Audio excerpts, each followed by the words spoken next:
આજની ધર્મકથા. પ્રણામ. મહારાજા સંપ્રતિ. ઇતિહાસનું એક અમરપાનું, જૈન જગતની અંદરનું એક એવું નામ કે જે નામને તમામ ઇતિહાસકારોએ સ્વીકૃતિ આપવા પૂર્વક સ્વીકાર્યું છે કે એ જૈન સમ્રાટ આખા જગતને ચૈત્યમય બનાવનાર હતા. આપણે ત્યાં સુધી જોયું કે એમના માતા એમને આગ્રહપૂર્વક પ્રેરણા કરે છે કે તું આખા જગતમાં વિજયી બન કે ન બને એની હારે મને બહુ મોટો નિસ્બત નથી. મારી સૌથી મોટી આનંદની પળ એ હશે કે તું આર્ય સુહસ્તીસુરી મહારાજ સાહેબે જે આજ્ઞા કરી છે કે ધન મળે તો એ ધનને કઈ રીતે વાપરવું, અને એમાં એમણે જે કાષ્ઠના કે પાષાણના જિનાલયો અને જીનબિંબો બનાવવાની જે વાત કરી અને જીર્ણોદ્ધાર કરવાની જે વાત કરી છે, તું એ વાતને અનુસરે તો હું એવું માનું કે મને તારા જેવો પુત્ર મળ્યાથી આનંદ છે. આજે આપણે બહુ મોટી ખામી અહીંયા જ છે. આપણે બાળ સંસ્કરણ માટે કેટલીય વાર પાઠશાળાની સ્કીમ્સ, અલગ અલગ પ્રકારના પ્રલોભન ઘણું બધું રાખીએ છીએ, પણ હકીકતની અંદરમાં બાળક છે ને એ માતાની સુષુપ્ત ઈચ્છાઓનું પ્રતિબિંબ હોય છે.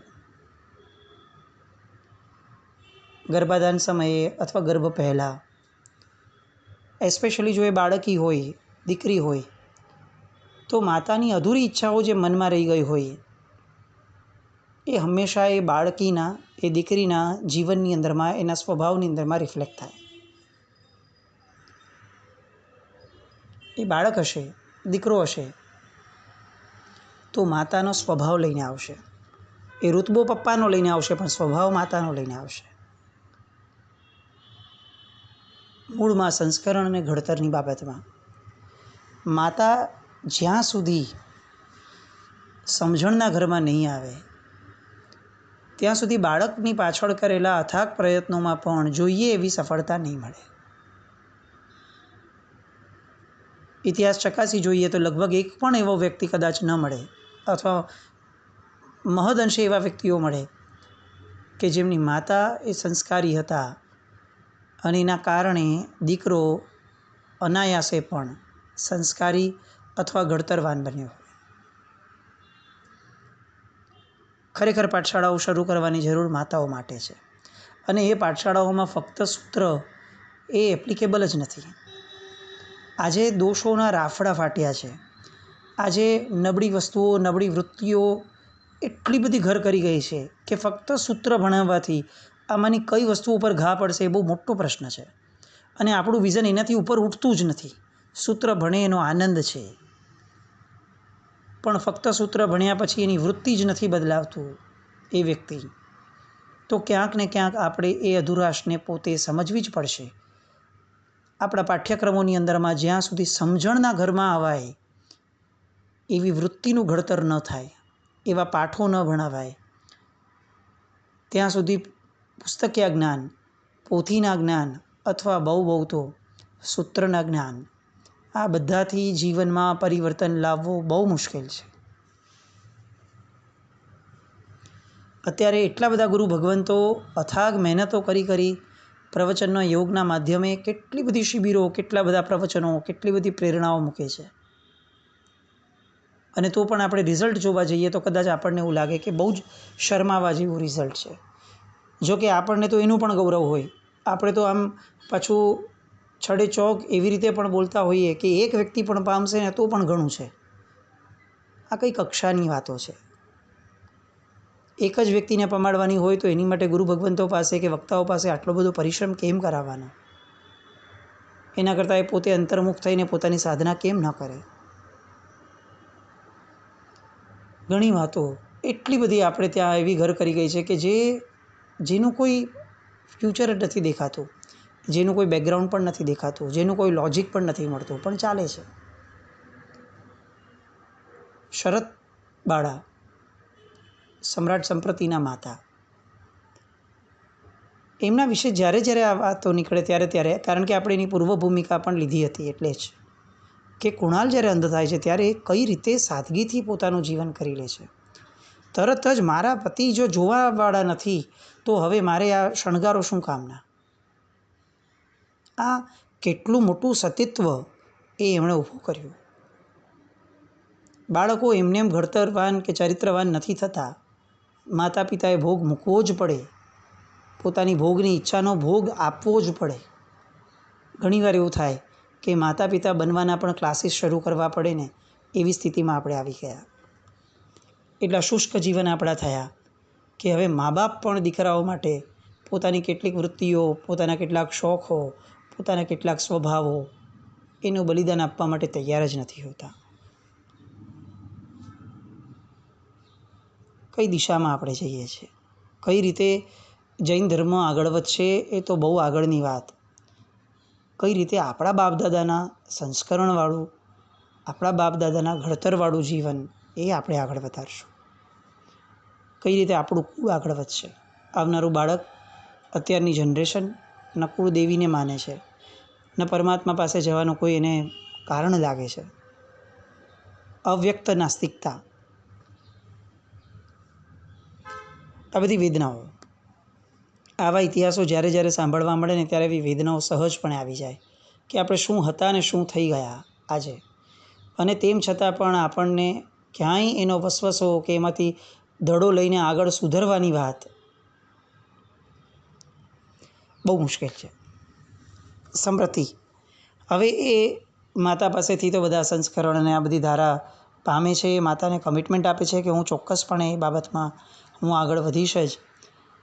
અને જેવો એ સંકલ્પ કરે છે ને એ પછીથી એના જીવનની અંદરમાં શુભતાઓની જાણે લાઈન લાગે છે. સમ્રાટ તો છે જ, પુણ્ય તો જાગતું જ છે. અચાનકથી એ એમના જાતિ સ્મરણ જ્ઞાનવાળો પ્રસંગ આવે છે જે આપણે જોઈ ગયા છીએ. આર્ય સુહસ્તેશ્વરી મહારાજ પસાર થતા હતા અને રાજમહેલમાંથી એ દ્રષ્ટિ એમની ગઈ ને આ આખા જે લોકોનું એક સરઘસ જઈ રહ્યું છે ને એ સરઘસની અંદરમાં આર્ય સુહસ્તી મહારાજ સાહેબ ઉપર એની નજર ટકી ગઈ તો એટલી બધી ટકી ગઈ કે વારંવાર ત્યાં જ જોવાનું મન થયું. ફક્ત જોવાનું મન થયું એવું નહીં, સાહેબજીને જોઈને રોમરાજી વિકસવર થવા લાગી. એક અવ્યક્ત આનંદ વ્યક્ત થવા લાગ્યો અને મન આમને ક્યાંક જોયા છે એ વિચારની અંદરમાં ચક્રાવે ચડ્યું. મૂર્છિત થઈ ગયા.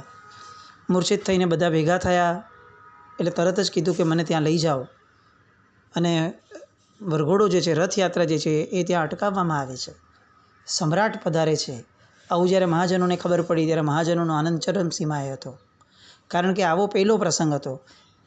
સંપ્રતિ જૈન ધર્મ પાળતા જ હતા પણ આવો પ્રસંગ પહેલો થયો કે પોતે જોડાતા હોય એટલે બધાને ગૌરવ વધવા લાગ્યો. અને આર્ય સુહસ્તી ઈશ્વરી મહારાજ સાહેબને વંદન કરે છે. વંદન કરીને પૂછે છે, સાહેબ મને ઓળખ્યો? અને આર્ય સુહસ્તી મહારાજ સાહેબ એક વાર, બે વાર ને 3 વાર આવેલા આ પ્રશ્નમાં હવે એમને એવું લાગ્યું કે આ કંઈક ગૂઢ સંદેશ સાથે પૂછાઈ રહ્યું છે એટલે એમણે જ્ઞાનનો ઉપયોગ મૂક્યો અને આખો એ પૂર્વભવ કે જેની અંદરમાં ફક્ત જમવા માટે એક વ્યક્તિને દીક્ષા અપાઈ હતી.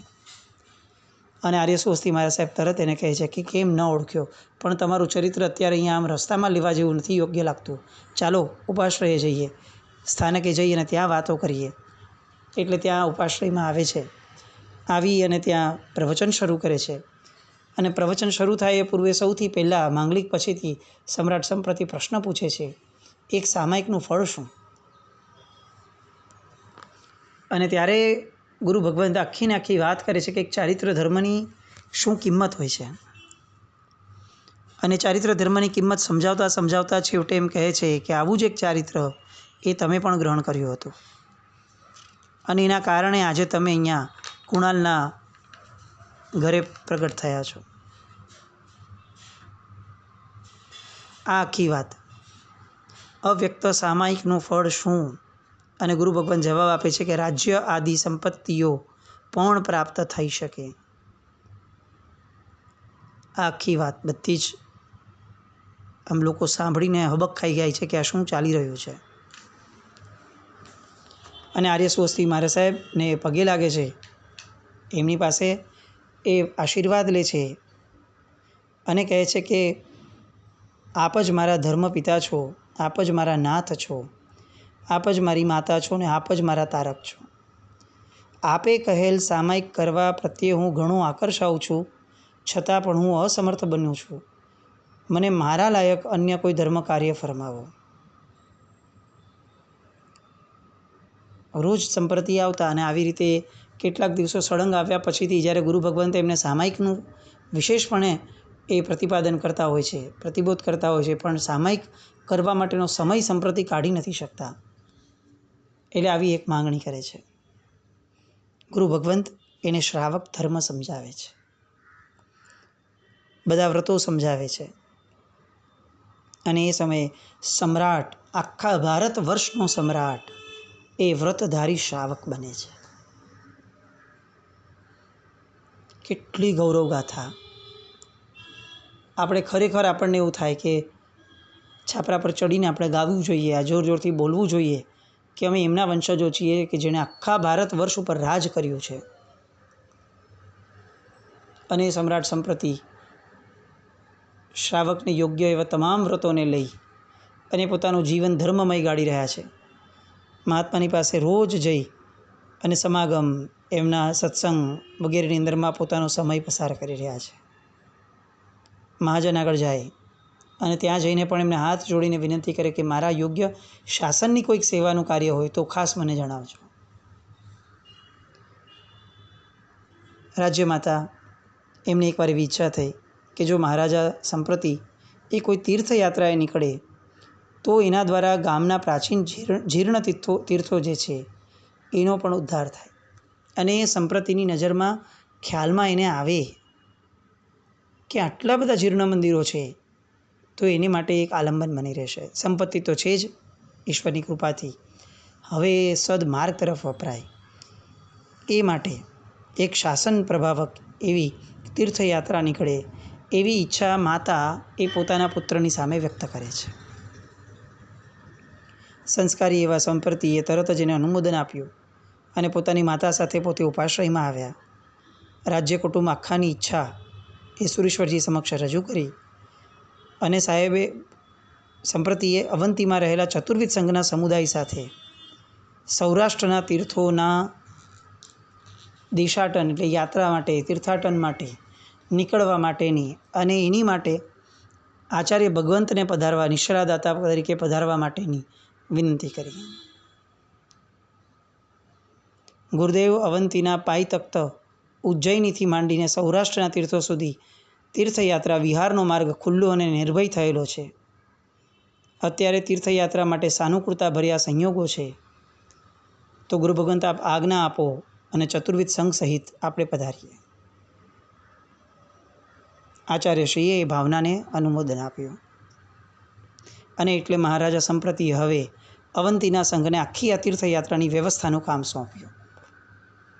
આખા નગરની અંદરમાં પડો વગાડવામાં આવ્યો. અવંતી, મગધ વગેરે દરેક મોટા મોટા શહેરોની અંદરમાં પણ આ પડો વગાડવામાં આવ્યો. દિવસોના દિવસો વીત્યા, તૈયારીઓ પૂરી થઈ, યોગ્ય મુહૂર્ત અને એ મુહૂર્તે વિશાળ સંઘ સમુદાય સાથે મહારાજા સંપ્રતિ તીર્થયાત્રાએ નીકળે છે. હજારો સાધુ સાધ્વીજીઓ એ સમયના, શ્રાવકોની સંખ્યા એ લાખોમાં. અવંતી અને મગધના મોટા ભાગના લોકો જૈનોએ તીર્થયાત્રાનો આ લાભ લીધો. રાજ્ય કુટુંબનો મહદઅંશ એ ભાગ એ તીર્થયાત્રામાં સામેલ થયો. અવંતીના પાટનગરેથી નીકળેલો આ સંઘ પ્રયાણમાં જે ગામો આવે તે ગામના ધર્મશાળા, અન્નક્ષેત્રો, ભાવ, ઉપાશ્રય, પૌષદશાળા આ બધા જે જીર્ણ થઈ ગયા હતા તે તમામના ઉદ્ધાર માટેના પૈસા આપે. જે ગામો આવે કે જ્યાં આવું કંઈ જ ન દેખાય તે તમામ ગામોની અંદરમાં આવું નવું ઊભું કરવા માટેનો સંકલ્પ અને એની માટેનું દાન, અનુદાન સંપ્રતિ આપતા જાય. પ્રાચીન ગામો આવ્યા, જીન મંદિરો જીર્ણ થઈ ગયા હતા, સમ્રાટની નજર જાય છે અને મહારાજા તરત જ તે ગામના જે સુબાઓ છે, અધિકારીઓ છે, એ બધાની સલાહ પ્રમાણે જૈન મંદિરોના જીર્ણોદ્ધાર કરાવવાની એક આખી યોજનાઓ ઘડવાનું શરૂ કર્યું. રાજ્ય ખજાનાનો છૂટથી ઉપયોગ કરીને મૌર્ય વંશની કીર્તિને છાજે એવી રીતે ધાર્મિક કાર્યો કરવા માટે મહાજનને પોતે આજ્ઞા કરે. અને આમ એક એક ગામનો ઉદ્ધાર કરતાં કરતાં કરતાં સમ્રાટ સંપ્રતિનો આ સંઘ મહાજનો સાથે આગળ વધતો ગયો. સંપ્રતિની એક ખાસિયત હતી એ સમયની, પોતે જેટલું પણ દાન આપતા, જેટલું પણ ધન આપતા, એ સમયે ખાસ એ પોતે એ દાન આપતા આપતા સાથે કહેતા કે ક્યાંય મારા નામનો ઉલ્લેખ ન કરતા. જો ઉલ્લેખ કરવો જ હોય તો દાદા અશોકનો કરજો. એ હોત તો આજે ખૂબ આનંદ પામ્યા હોત. એમની ધર્મ ભાવનાનું જ આ પરિણામ છે. અને હું અત્યારે જે પણ છું એ બધું એ દાદા અશોકના કારણે છું. આ રીતે કૃતજ્ઞ ભાવપૂર્વક દરેક જગ્યાએ સમ્રાટ અશોકના નામો લખાવે. જ્યાં લખવાની જરૂર લાગે ત્યાં, ન લાગે ત્યાં તો ફર્સ્ટ પ્રાયોરિટી કે કોઈનું નામની માથાકૂટ જ નહીં. કેટલીક જગ્યાઓએ સ્તૂપ બનાવ્યા. એ દરેક સ્તૂપને અશોક સમ્રાટે જે રીતે સ્તૂપો બનાવ્યા હતા એ જ રીતે એમણે બનાવ્યા. અને એમાં શિલાલેખની અંદરમાં પોતાના નામનો ઉલ્લેખ પણ ન કરાવે. સમ્રાટ અશોક. એટલી જબરદસ્ત ગુણની ધારા આ સંપ્રતિમાં પ્રગટી હતી કે આપણને ખરેખર ઈર્ષ્યા થાય.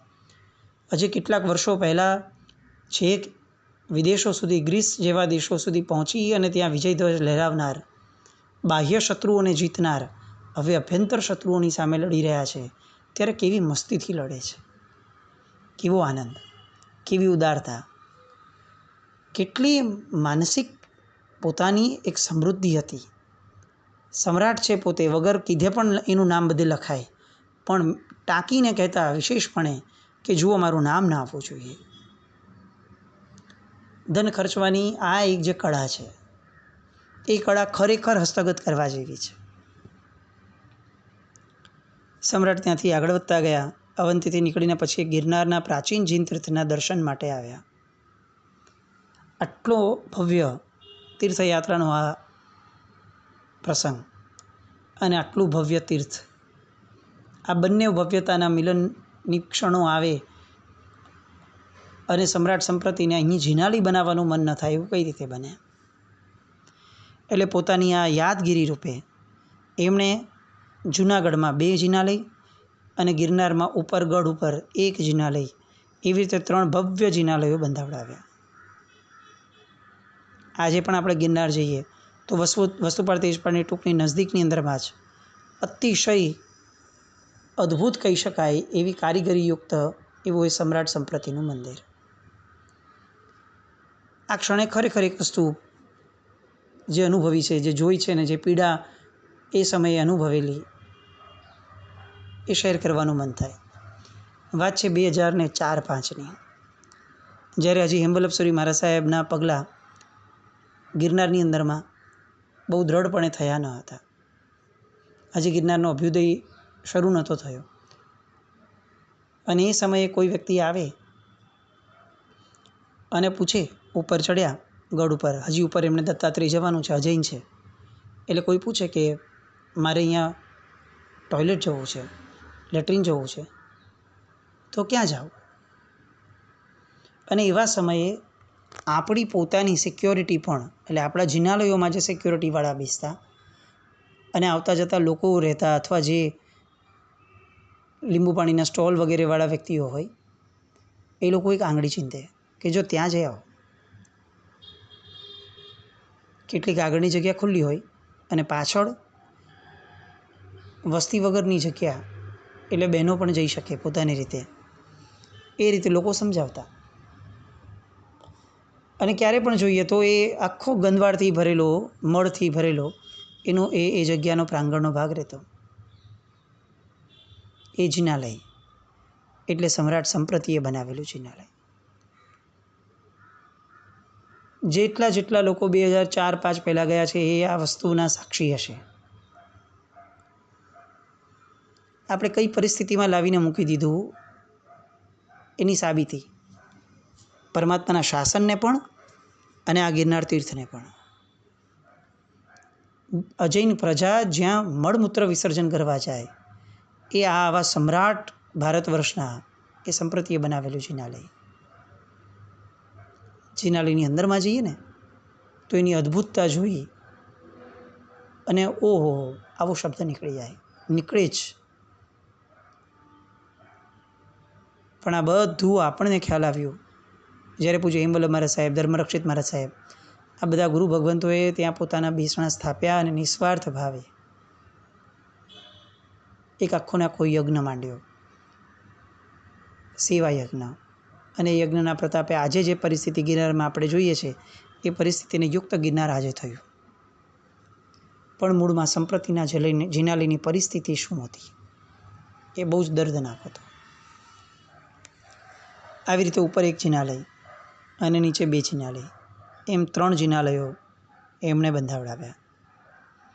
હજી આગળ આ તીર્થયાત્રા આગળ વધતી જાય છે અને બીજા કયા તીર્થમાં જાય છે અને ત્યાં સમ્રાટ કયું જિનાલય બંધાવે છે, જે જિનાલયને આપણે બધાએ જ આપણા જીવનકાળમાં જોયું જ હશે, નક્કી જોયું હોય એવું જિનાલય કયું અને કયા તીર્થ પર બનાવેલા જિનાલયો, એ બધી વાત. અને જે 1.25 લાખ અને 1.25 કરોડવાળી જે વાત છે એ નિયમ ક્યારથી આવ્યો એ બધી વાત આવતીકાલ પર રાખીએ. જીના આજ્ઞાવૃત્તિ કંઈ પણ બોલાય તો મિચ્છામિ દુક્કડમ જૈનમ જયતે શાસનમ.